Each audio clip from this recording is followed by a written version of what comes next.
drunk all the time. So, Yeah. but nonetheless, I thought, still, it's a great, great play, and it's a part that everybody has an image of. Sir Toby Belch. It's so wonderfully set up. It's a clear, even Falstaff, in Yeah. another case, has a feeling that you feel he's large and Yes. just from the name. Exactly, and belongs to our imagination. Yes. He's on our landscape. But in fact, of course, I underestimated the playwright completely. It's a fantastic part. It's been immensely thrilling to grapple with him. He's basically, Shakespeare, so often, as in, for example, King Lear, he anticipated all our understanding of dementia and Alzheimer's. It's uncanny how perfectly well delineated that is in Lear. And in Toby Belch, he's written an alcoholic. And it's absolutely brilliant. Every aspect of alcoholism is there. The inner anger, the sense of impotence and rage, the maudlin sentimentality, the physical recklessness, the intermittent sense of omnipotence that the alcohol gives you, all of that. It's all there as if it was a case study. Oh, that makes it sound even better than one imagined. A very good thing. Tell me, what does that mean is your remaining greatest priority among Shakespeare that you would like to play? I've played Falstaff twice already, but now I must play him again. I long to absolutely conquer that part because it's the greatest part, I think, that Shakespeare ever wrote. I'd love to have a crack at Shylock and at King Lear, and I'm at the age now to do it, but oddly enough, I've got a very scrappy record as a Shakespearean up till now. I've played Orlando in As You Like It at the National Theatre. I played Titus Andronicus when I was 27, which is not advisable, really, and I played Richard III on the radio, which is a challenge all of its own, because how do you suggest physical deformity on the radio? Exactly. I'm not sure I completely won that one, but anyway. But they couldn't tell, really. No. But what I have done a great deal of, is Shakespeare's sonnets. And when I was at the National in 1979, when we were doing Amadeus, at the same time as doing Amadeus, I did all of Shakespeare's sonnets, 157 sonnets, on one afternoon, which is, I think, unprecedented, and I hope nobody else ever attempts it again, because it nearly killed me. But it bred in me a lifelong love of these poems, which I think are the core of Shakespeare. Did you expect Amadeus to be the huge hit it became? Yeah. You Absolutely. knew. It was rather like Four Weddings and a Funeral. The moment one read the script, one just knew this has inbuilt success, unless we completely mess it up.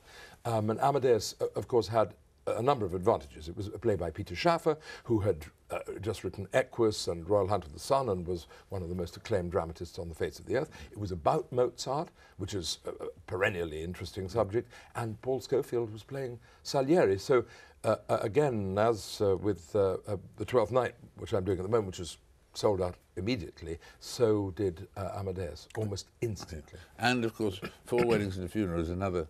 Well, I suppose that's the thing you're most famous for. It may not be your favourite role, I don't know, is it? I loved it. I loved playing Gareth. I think it was a very remarkable piece of writing. In fact, the whole film is... they're very hard to bring off, these romantic comedies. I think you could compare it in the sense of the chemistry being perfect with Casablanca. It's one of those things which lots of people had written films in the genre of Casablanca, but the many authors of Casablanca just hit the nail on the head with that one. Casting was perfect, everything about it worked. Same thing with Four Weddings and a Funeral. It just, it all clicked in a way that is impossible to predict. And you were the funeral. I was the funeral, which was a rather striking and daring We could therefore thing. say you were in the title role. I am indeed in the title role. And Amadeus was a huge hit, and Four Weddings, well, that was a different form of fame, really, wasn't it? I mean, it was so global on film, wasn't it? Absolutely, and remains, because of the world in which we now live, DVD has transformed the way people know films. Because in the old days, if you wanted to see your favourite film, you'd have to wait patiently until it came round again. Then television started reviving films. But with DVD, you can watch your favourite film whenever you want to see it. So I keep running into people who have seen Four Weddings and a Funeral 50 times. Oh, 50 times. Not 50 just times. seen it. As if it's just seen it, but also seen it 50 times. And you know, that means to say that they know it a lot better than I do. I've seen it once, you know. One of the other things for which you're famous was your declaration about homosexuality, of course. Are you looking back, you're proud and glad you did that? Very, very much so. And of course, Four Weddings and a Funeral was part of all of that. Yeah.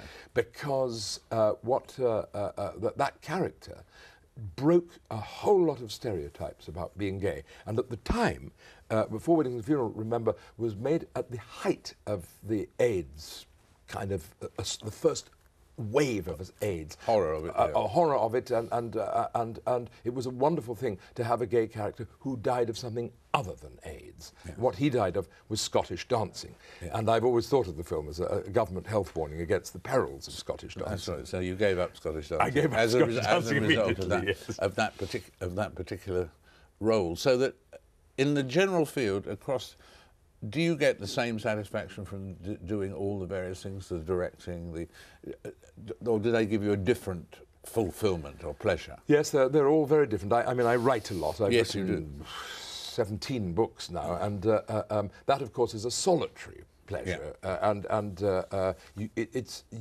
The book is only as good as you can make it.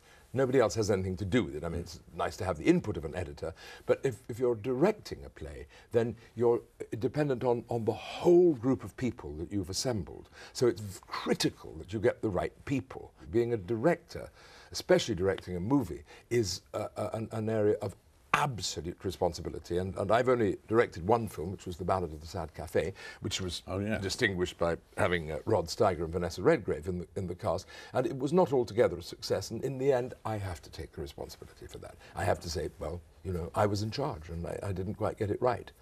Very often in the theatre, when you're acting in a play, things do go wrong and it's not your fault at all. No. So what is the most essential quality that an actor needs? Shamelessness, I suppose, yes, yeah. In a sense, but I mean that in quite a deep sense, that you have to be prepared to show a lot about what goes on inside you, and you have to want to communicate it. You have to need, actually, to communicate it. It's not enough to want to. You've really got to need to share with people what you've understood about the human situation. That's a sort of compelling feeling inside me, as I now, having done just Toby Belch, I really want to tell people what I found out about Toby Belch and what in working on Toby Belch I found out about myself. You know. Fantastic. Well, congratulations on this latest triumph, and here's to the next time. Indeed. Our thanks to Simon Callow, that man of many talents, for joining us, and that's it for this programme, unfortunately. My thanks to all of our guests, of course. Do join us again for the next Frost Over the World, but until then, goodbye for now.